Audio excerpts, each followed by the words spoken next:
Welcome Vikings Training Camp 2018. We're here in Eagan, TCO Stadium. Zeke, my name's Charlie Newland. Man, what a beautiful facility here at TCO. Yeah, if you thought US Bank Stadium was immaculate, you need to come check this out. As you can see behind us a little bit, they're having Kids Day here today, where kids get to take the field. There's games, there's a 40-yard dash, a bunch of NFL Combine type drills, and it's free to come on down. You just get a ticket online, bring the kids down. It's amazing, just the facilities, the fan experience, the environment here in Eagan. I mean, it's no Mankato, but it's pretty close in my opinion. Absolutely.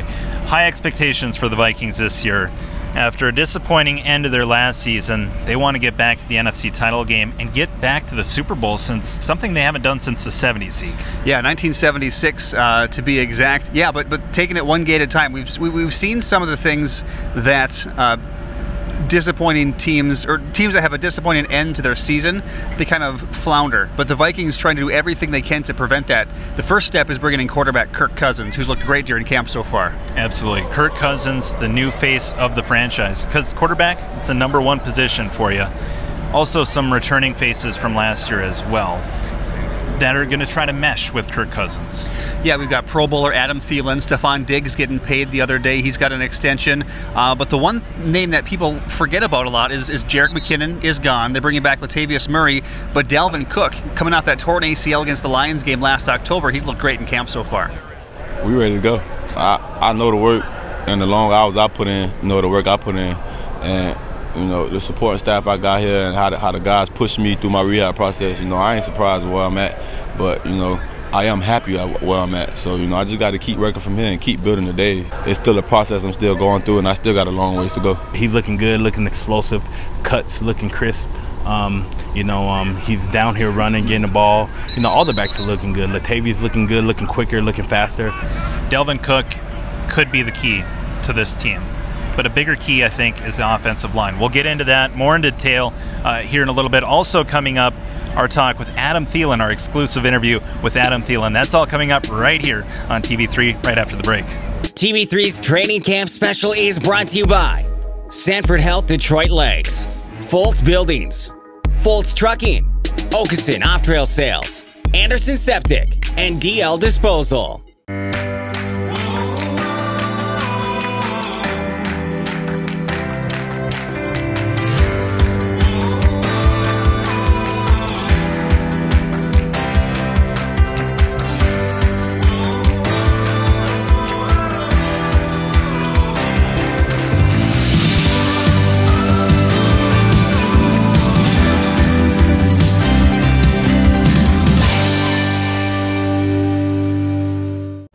TV3 coverage of Vikings Training Camp 2018. Charlie and Zeke down here. And one of the biggest things that the Vikings are going to need to have success this year is to have a healthy offensive line and an offensive line that will protect Kirk Cousins. Yeah, we saw it 2 years ago. The Vikings started 5-1 or 6-0 or something like that with the Sam Bradford. It finished 8-8 because the defensive line couldn't keep Sam Bradford upright, couldn't keep him healthy.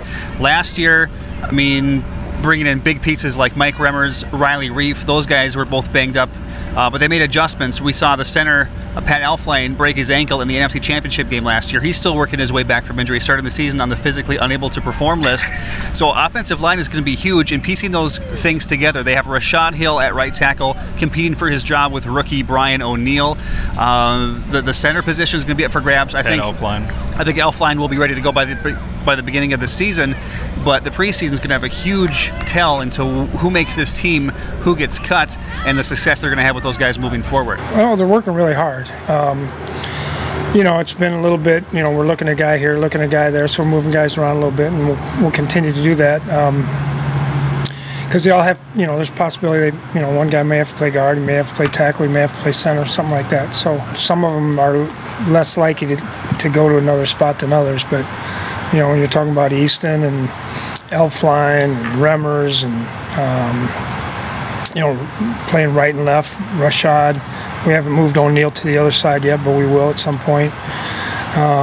Isidore's played right and left guard. So we're trying to, you know, figure out how we can get the best five in there and how they work best together. So, you know, it's always going to be a work in progress, but these guys work their butts off. They come out here and they grind and work and study up in the room. they're good guys. Not only do we believe that the offensive line is important, but also Andrew Kramer, Vikings reporter for the Star-Tribune, a beat writer for them. He follows the Vikings closely, goes to every game. We'll get his take on the offensive line and so much more. That's coming up next, right after the break here on TV3. The Polaris factory authorized clearance is here. Get the year's biggest deals on the world's best-selling off-road lineup. Chase adventure on a legendary Sportsman. Get more done with a hard-working Ranger. Or attack the off-road with a high-performance Razor. Now's the time to buy with rebates up to $2,000 during the Polaris factory authorized clearance. See Okeson Off-Trail sales for your ATV, side-by-side, and accessory needs. WeFest demo models are now available. TV3 coverage of Vikings Training Camp 2018 down here in Eagan. Had a chance to talk with one of the reporters that covers the Vikings very closely, Andrew Kramer. He covers the Vikings for the Star-Tribune. He gives his keys to a successful Viking season. Andrew, another season, new confines here, TCO.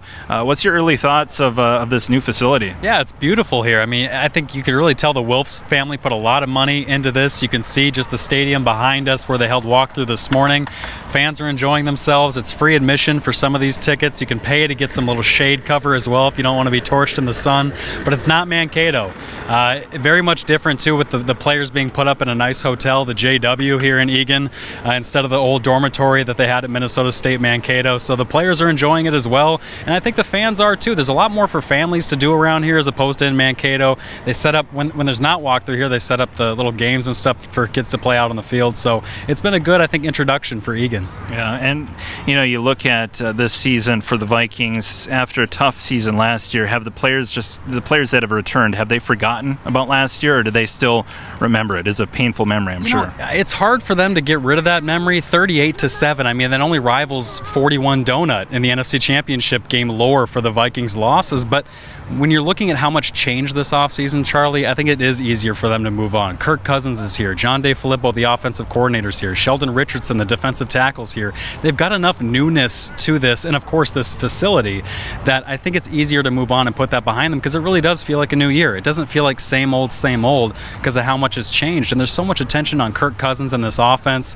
Stephon Diggs gets a new contract. All these guys are getting paid. So I think there's just a lot of change to help put that behind them. But once week one starts, that's all people are going to be talking about again. Well, let's talk about these contracts. Do we have any money if there was something that we needed? Do we have any money left? Because Danielle Hunter, with all these new signings, Stephon Diggs, do we have any money left in the coffers here? Yeah, the Vikings have spent the most guaranteed money since the 2018 league year began in March of any team in the NFL. We're talking about the $84 million for Kirk Cousins, all the guys that you mentioned. So how much money is left? There's less than $10 million left for the 2018 cap. And so if they're going to do a new deal with an Anthony Barr, with an Andrew Sendejo, or one of these guys who's set to be a free agent, they're really going to have to start scraping the bottom of the barrel. But Vikings fans at least know that you've got one of the best cap managers in football, a guy, Rob Brzezinski, a vice president of football operations here, who has really been great at keeping them out of what they call cap purgatory in terms of paying dead money to players that aren't around anymore.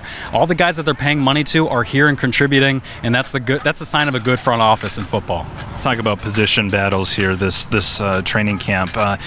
Offensive line, I know, and with Tony Sperano. I mean, what's the shakeup there coaching wise without Sperano? Yeah, something like that's so difficult to deal with, not just in life in general, but it was literally the Sunday before training camp. There was supposed to be a coaches party on that Monday that they had to cancel because of this, and so for everything to shake up like that, it's so devastating for the Sperano family and for this Vikings family that was so close to them.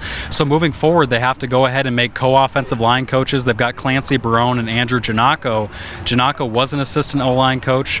Barone was the tight ends coach. So they had to shuffle some guys around to make this work. But the players have to get through this. I mean, the guys who are veterans who had been around Sperano for a long time, it hit them pretty hard. And so not only do they have to go through the mental rigors of daily training camp and day in and day out, they have to go without having one of their closest friends around. And so that's going to be another hurdle for this team to overcome, and one that nobody wants to face. Right tackle position, I think, is interesting. Rashad Hill, Brian O'Neill, is it down to those two? It really is. I think Rashad's got the leg up just because he's the veteran. He's in his third year. He knows what he's doing. He was undrafted, so he doesn't have the pedigree that O'Neill does, but he's a guy who's got that experience. He played in both playoff games last year, Rashad did, and he lost weight this offseason, which was something something they really needed him to do. He got fatigued last year, so Rashad coming in better shape. I think he's got the leg up there. I think ideally the Vikings want O'Neal to sit a year, kind of grow into his own body a little bit more. Brian O'Neal's eating 6,000 calories a day just to put weight on. And so he's got the opposite problem that Rashad had. And so if Brian can get caught up to speed that way, they'd love a surprise. But at this point, I think Rashad's the expected right tackle. Kind of wish I had that problem. 6,000 calories a day, that wouldn't be bad. All right. Also, I think interesting, we have our 1 and 2 wide receiver, Diggs and Thielen. But third wide receiver spot, Laquan Treadwell, Kendall Wright. Any early indications there? Yeah, Laquan seems like it's his job to lose. Surprisingly, Kendall Wright, the veteran, former first-round pick by the Titans, he played for the Bears last year. He has not gotten a lot of run with Kirk Cousins, and so that's not a good sign for him and his chances to get playing time. And I think this might finally be Laquan's year to get involved a lot more. He had only 20 catches less last year. You talk to people around here, and the issue with that was not only was it playing time, but he wasn't getting the targets. Case Keenum didn't throw to Laquan that much, and people here think that Kirk Cousins is going to give Laquan many more chances to show himself. And Charlie, if you've been out here at practice, you'll see it this afternoon.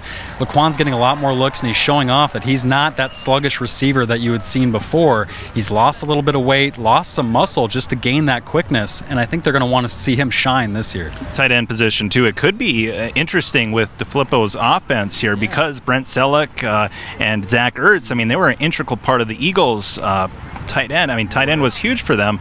Do you see Kyle Rudolph, continue to make his strides, and also this new rookie that we have? I do. I really do. I think Tyler Conklin, the guy you're talking about, that rookie, that 5th-round pick, he's more of that pass-catching style guy, and if they can get him involved in these 2 tight end, 3 tight end sets the way that the Eagles did when Dave Filippo was the quarterbacks coach, I really think this is an offense that you could start to see involve more of those tight ends. So does that come at the cost of Laquan Treadwell's playing time? If you get more tight ends involved, it might. Only so many guys can play and catch passes, but when we're talking about these tight ends, though, I think it's Kyle Rudolph who could really see his game step up a level. He hasn't had a 1,000-yard season. He's been more of that red zone touchdown guy, and I think you could see him become more of that Zach Ertz, more of that featured tight end, that #1 tight end in this offense. And Kirk Cousins, we all know, loved his tight ends in Washington, threw to Jordan Reed quite a bit, loved it when he had Vernon Davis out there last year, and so I think that everything's set up for Kyle Rudolph to have a really big year. Kicker position, Kai Forbath and the new acquisition signee Carlson, right? Yeah, they traded up to draft Daniel Carlson, so it's got people like me anyway scratching my head on like, why are they having a competition here when they traded up for a guy? But keep in mind, they signed Kai Forbath before they drafted Daniel, so they didn't know they were going to do that, and I think it's kind of a goodwill thing to keep Kai around here to at least see if he has a shot on earning that job. But to be honest, I think it's Daniel Carlson's job to lose. He's the SEC leading scorer all time when he was out there at Ole Miss, or excuse me, at Auburn. I shouldn't mess that up. But Daniel's also got that big leg that the Vikings love. We see Daniel out here crushing 65-yarders. You don't see that very often out of young kickers. Yeah, he's a tall guy. He's big. All right, Delvin Cook, I think that's another interesting aspect. Hopefully have him for all 16 games this year because we didn't have him last year. Yeah, Delvin is a guy who I sat down with and talked with him at the start of camp, and he was honest. He's like, I don't want to wear a knee brace. I don't want anything that really has my mind thinking about this surgically repaired knee. And we've seen now these days that these ACL recoveries are much quicker than they used to be. I think Adrian Peterson kind of set that ridiculous pace that people think, oh, well, now it's nothing. Well, it's still a grueling recovery. Dalvin went in depth about how they had to break his scar tissue back like 5 months after the surgery. They're literally bending his knee in a way that it doesn't want to go. Very painful, but now that Dalvin's out here, he looks great.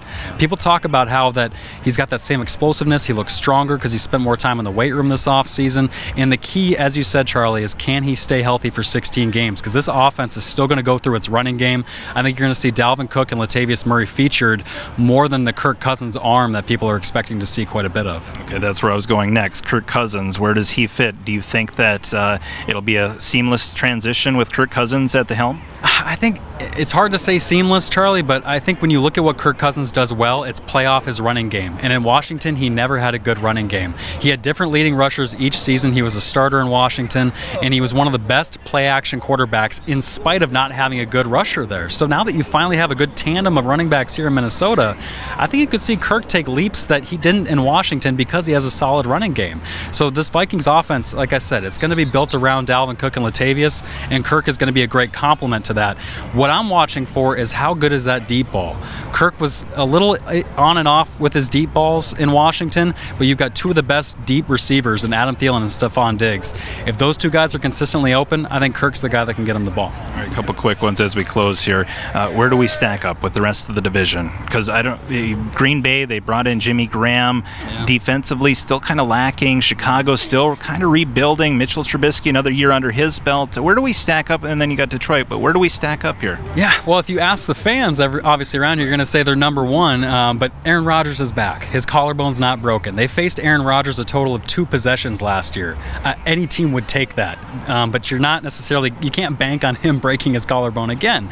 So as long as Aaron Rodgers is in this division, I would say Vikings are 1A and Green Bay's 1B, because Aaron is the most talented player in football. Any defender here with the Vikings will tell you that, and they have the utmost respect for him in that offense. So even if Green Bay's lacking on defense, you still got to bring it every time you face Rodgers. And so I'm curious to see what the Detroit Lions look like. I'm curious to see what the Bears look like, but it's still the Vikings and the Packers. Yeah, it'll be interesting too. Matt Patricia now at the helm at Detroit. So, all right, what is something that we need to accomplish this year to have success? What's the thing that we need to come out of training camp with the lockdown? I would say offensive line health.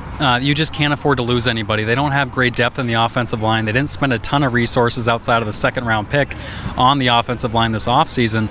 Pat Elflein, the center, who was so good last year, still hasn't taken a snap in training camp because he's still got back and ankle issues he's coming from, or excuse me, shoulder and ankle issues he's coming from.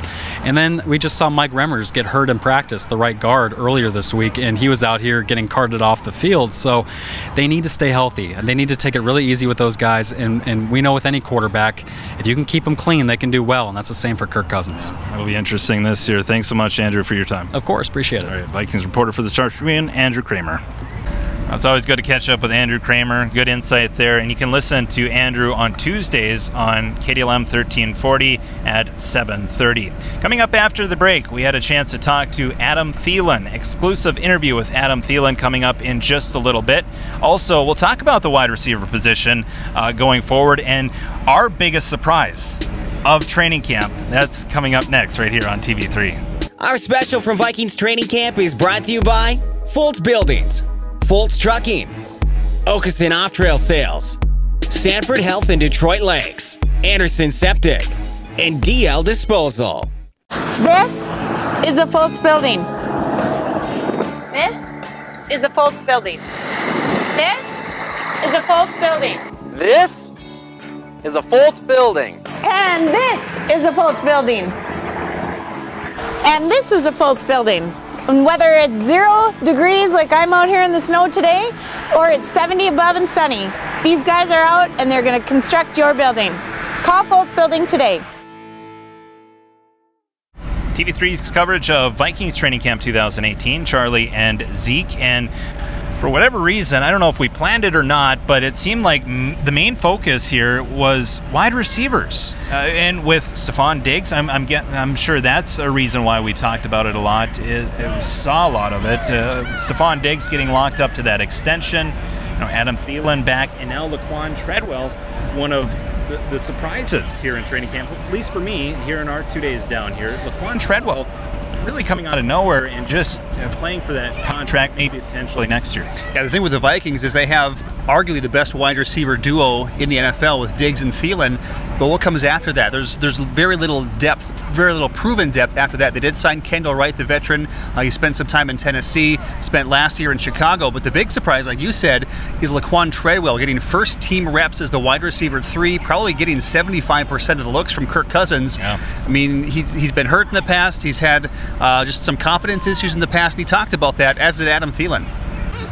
I would say I just kind of relaxed more. I worked hard, but once the work was put in, I took my mind off of football for a little while and just just waited till the off season came back. I mean, the season came back around, and I just worked smarter, worked a little smarter.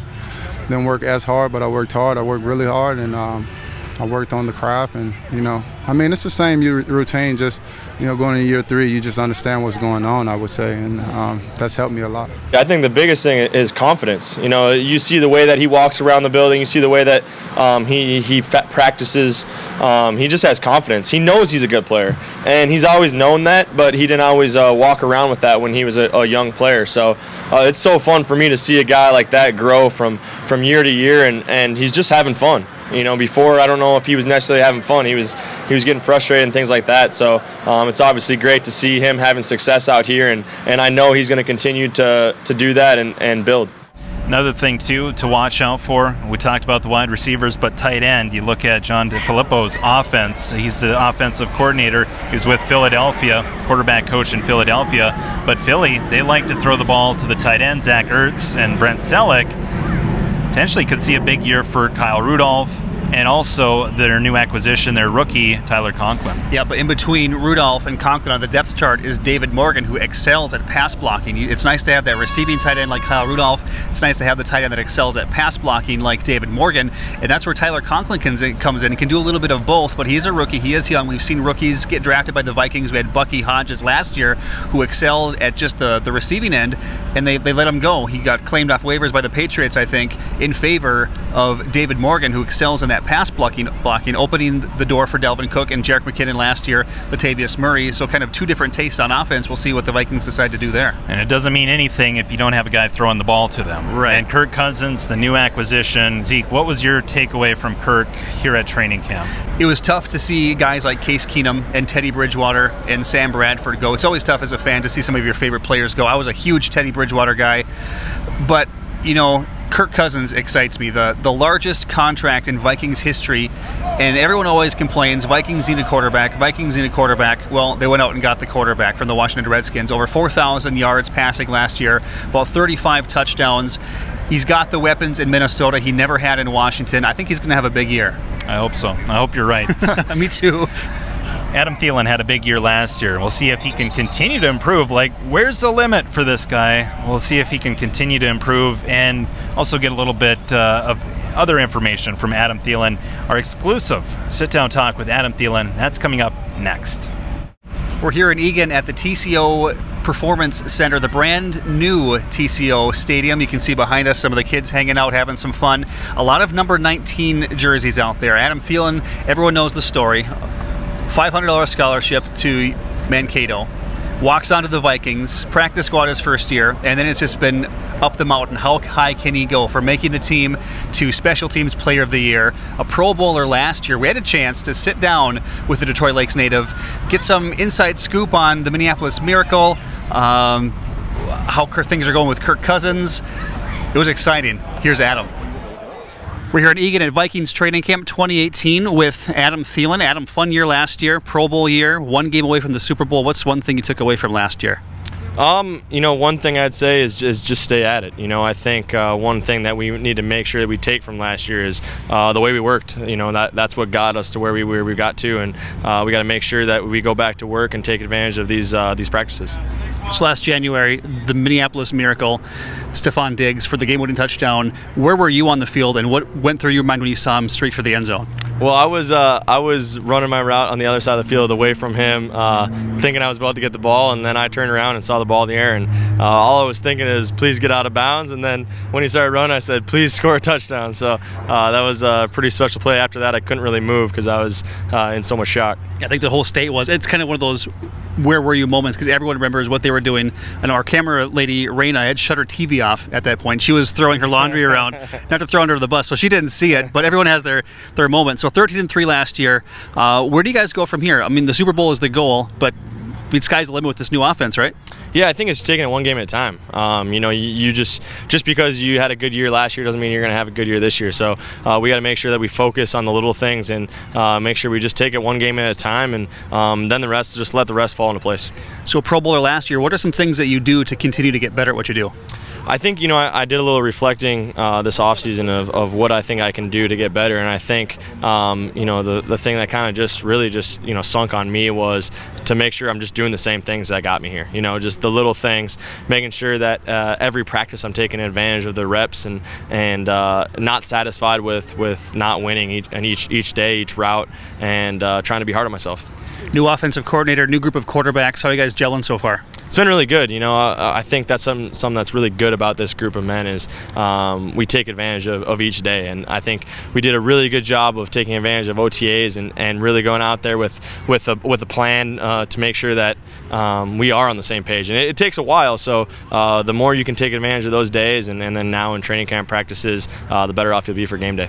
You're a veteran on this team now, but you're going deeper than that. You had your first Adam Thielen youth football camp back in June. Tell me about that. Oh, it was amazing. Yeah, it was really cool. Obviously, for our foundation to launch and to have that as the first event was just awesome. And just the kids that showed up, they had so much fun, and I think they learned a lot. So it was a really cool experience for me.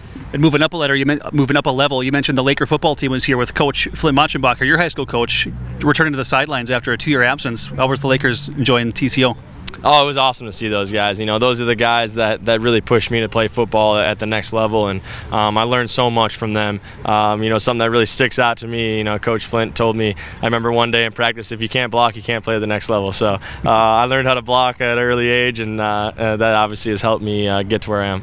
Another Laker highlight from last June was your golf coach, Bob Gordon, being inducted into the Coaches Hall of Fame. You actually got to attend his ceremony with your golf teammates from 2008. How was that night for you guys? Oh, it was so cool. It almost felt like nothing had changed. You know, we got back around each other, started joking around, the same jokes we were making in the golf van, and obviously to pay tribute to Coach Gordon and all he's done for that program. I mean, what an unbelievable guy, first of all, and what a great coach. You know, there's no one I've ever met that the players mean more than to him, and you know, he's done so much for me personally. So it was really cool to be there for him.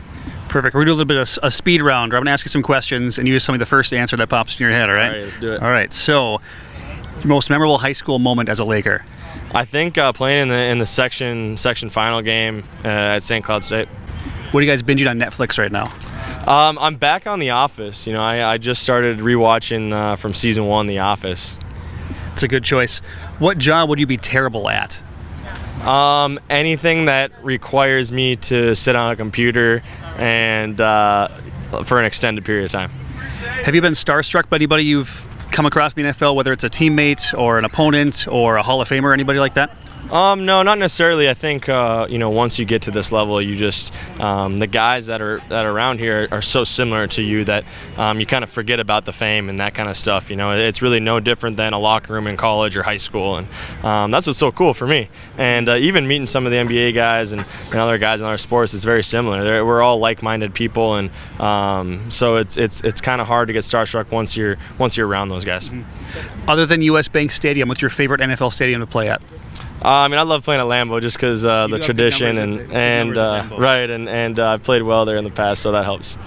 Who's tougher to go against in practice, Xavier Rhodes or Harrison Smith? Well, I go against Xavier a lot more, you know, one-on-one situations, and he's a dang good football player. But obviously, Harry is the best at his position in the NFL, and so they're both tough. But I go against Zay more, so probably Zay. If you weren't playing football, what would you be doing? That's a great question. I don't know. I take my life one day at a time. Right, so I would have just plan B, right? Yeah, I would have just played it out and see what happened. Perfect. Vikings Training Camp 2018 with Pro Bowler Adam Thielen. More from Vikings Training Camp coming up next on TV3. Vikings Training Camp on TV3 is brought to you by Okeson Off-Trail Sales, FOLTZ Trucking, FOLTZ Buildings, SANFORD Health and Detroit Lakes, DL Disposal, and Anderson Septic. Welcome back. TV3 coverage of Vikings Training Camp 2018 as we talk now a little bit about some of the guys that we're excited for and the new acquisitions that we're excited to see play for the Purple and Gold next year. Yeah, probably my number one guy is Sheldon Richardson. We got him as a free agent from the Seattle Seahawks. I mean, the rich get richer on defensive line. Tom Johnson goes to the Oakland Raiders, so what do? We get better at the position. You know, so far he's played the run very, very well. We're working on him some things pass rush wise that, you know, because he's always been a guy that's been disruptive. Okay, he can get around the quarterback, but he hasn't finished. And so we've been working on a lot of things with him, and I saw it happen about 2 or 3 times the other day in practice where he got to the spot and he's working the things that we're teaching him, and you know, where he's got an opportunity to finish on the quarterback. So that part has been great. He's got excellent quickness, strong. He's been good in the locker room, good on the field. He's a very talented player. He's willing to learn. He wants to be great, and so far, he's showing he's going to put in the work to help us out. I pick up playbooks pretty good. Wasn't really hard to learn. Me coming in OTAs versus starting the season off with a new team. But other than that, it has its key points where plays where stuff defense move a lot for its defensive line. But other than that, it's not that hard. Another acquisition that we had, Daniel Carlson, kicking position, special teams, important. We've seen how Kai Forbath, okay at field goals, extra points, have given him grief. We drafted a kicker, so are we expecting Daniel Carlson to be the odds-on favorite to be our kicker week 1? I think so. I mean, we saw the success that Blair Walsh had when he was a rookie. All-pro as a rookie. A lot of people forget that back in 2012. But now it could be Daniel Carlson's job to lose, because they did blow a 5th-round pick on a kicker. That's virtually unheard of unless you're going to invest in this kid. And that's exactly what they do. And we re-signed Kai Forbath. And we re-signed Kai Forbath to make it kind of a position battle. You know, one of those guys is not going to be here when the Vikings break camp at the end of August. So is it going to be the rookie? Is it going to be the veteran? I mean, I don't know. My money's probably on Daniel Carlson. Take a look at some of the local guys, too. Yes. Got Brandon Zylstra and Jake Weineke. You had a chance to talk to Jake Weineke, you know, getting his take as being a Minnesota native and trying to make this team. Yeah, Jake Weineke from Maple Grove and Brandon Zylstra from Spicer, Minnesota, attended Concordia up in Moorhead, trying to make this team. Of course, another great Concordia alum, Gary Larson, one of the Purple People Eaters back in the 70s. So Zylstra trying to be the next great cobber to join the Vikings. And a lot of similarities to Adam Thielen. Both come from smaller schools, both trying to make this team as a receiver. We'll probably see a lot of special teams reps if they do make the team. I'd bank on both of them probably being on the practice squad breaking camp. But, you know, they're going to Adam for a lot of advice, because Adam took the same path. You know, small school, walk-on basically, undrafted, and getting to the level that Adam is. He's been giving them a lot of advice. I kind of just keep it open for them to ask me whatever. You know, I kind of am up front with that with all the players. If they have any questions, don't be afraid to ask, whether that be stuff on the field or off the field. I'm going to try to help in any way I possibly can, and you know, he's taking advantage of that as other guys have. Their example that they bring every day is just how to work and just how to get open, how to run routes. I mean, there's so much you can pick from their brains and just continue to learn from them and just learn from their example. So it's just so much fun just to watch them work and then to work alongside them. Our first-round draft pick, Mike Hughes, a guy that vying for that nickelback position. Zimmer talked about how tough it is to be that slot cornerback, that slot DB. All the different concepts that they have to go against, the zone, you know, man within a zone, zones, you know, they have to. And if it is zone, if it's just man to man, it's not that much different. But if it's some of the zones, he might have to carry a vertical and then see another guy coming into his zone and then pull off the vertical. You know, he might have to carry number 2 on the vertical or pass a guy off, or there's a lot to it. And, you know, there's a lot more room in there too. You know, the guy's on the outside, he's really only covering, you know, maybe a half of the field. That guy in the slot, he's got to cover everywhere. It's not something that you just pick up and do. Coming from college, it's even tougher. You got Mackenzie Alexander, you got Mike Hughes, you got Terrence Newman, all vying for that nickelback position. So it'll be interesting to see what happens week 1 there as well. Mike Hughes, he's smaller than I expected. I thought he was going to be bigger, but he's a smaller guy. And we've seen guys at Zimmer drafts take a year, 2, maybe 3 to kind of understand the playbook. We saw a slow start with Trey Waynes. We've seen a slow start with Mackenzie Alexander, who's kind of on the verge of getting cut. He was a second-round pick a couple years ago. He might not make the team. Or do you cut a guy like Terrence Newman, who's been a Mike Zimmer guy since his Dallas days back in the late 90s? Yeah. I mean, a first-round pick on Mike Hughes, he could be relegated to kickoff returns. He does kickoff returns and punt returns. Maybe that's his specialty this year, and let the quarterbacks be and let him learn that playbook kind of on the side. Or maybe you throw him in there to the Wolves and say, go get him. And to come full circle, offensive line, Ryan O'Neal, the tackle.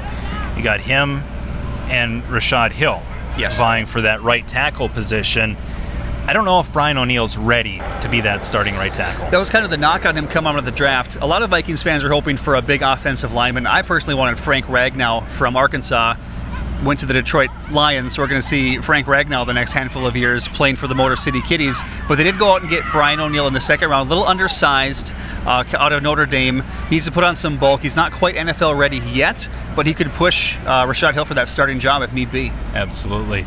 And also, you look at Trevor Siemian, a new guy, a backup quarterback for us. Just last year, we saw how important the backup quarterback position is. Well, they call him Touchdown Trevor for a reason. He's got starting experience in Denver, a Big Ten quarterback as well. So I love the move. And yeah, like you said, I mean, it doesn't hurt to have a good backup quarterback like we saw with Case Keenum last year, like we saw with Randall Cunningham back in 1998.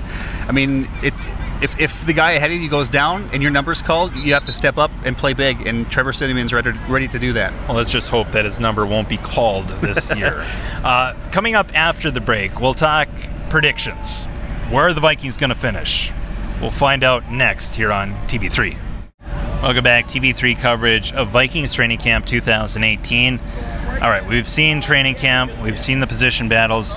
There's still a lot to be determined with the rest of the division. Where does everybody line up? But I want your take, Zeke. What are we thinking this year? Vikings back to the playoffs? Back to the NFC Championship game? Can they get to the Super Bowl? I think anything less than at least winning one or two playoff games is going to be a failure of a season. I'm going to go 11-5 for the Vikings. A little bit of regression from 13-3. I mean, we'll probably split with the Packers now that Aaron Rodgers is back. Detroit, always a tough team as well, and people have high hopes on Chicago. So if you can go 4-2, 5-1 in the division, that'll help quite a bit, which I think they can do. The Vikings own this division. I'm going to go 11-5, make the playoffs. I think they'll be a top 3 seed in the NFC this year. Okay, I'm thinking 10-6 and getting in with the wild card. I think Green Bay is going to be coming back with a vengeance, especially after Aaron Rodgers went down. So that is my prediction. Green Bay will take the division. But, you know, the Vikings, look at their first 5 games in the schedule. That is brutal. Yes. Absolutely brutal. You have San Francisco to start things off, who's a much improved team. Jimmy Garoppolo at the helm. You got Philadelphia. You have New England. You have Los Angeles. You got Buffalo thrown in there. So I think it's going to be a tough start to the season, but it starts to lighten up at the end of the year. So I'm going to go 10-6 for the Vikings this year. Okay. It'll all depend. I think the biggest thing that it depends on is offensive line health. I know we talked about that. Offensive line. Can they stay healthy? Can they keep Kirk Cousins in the upright position? Because I think if they can do that, you look at the weapons around the offense, wide receivers, running back, now with the quarterback, tight end position, it all comes down to that offensive line because we've invested in the defense. So the defense should be good. Offensive line is the biggest importance for the Vikings going into this new campaign. Find out. We'll wait and see. Wait and see. Against San Francisco. Can't get here soon enough. We really appreciate all of our sponsors allowing us to do the coverage from Vikings Training Camp 2018. We want to thank them for allowing us to come down here, and we want to thank you for watching all of our coverage here on TV3.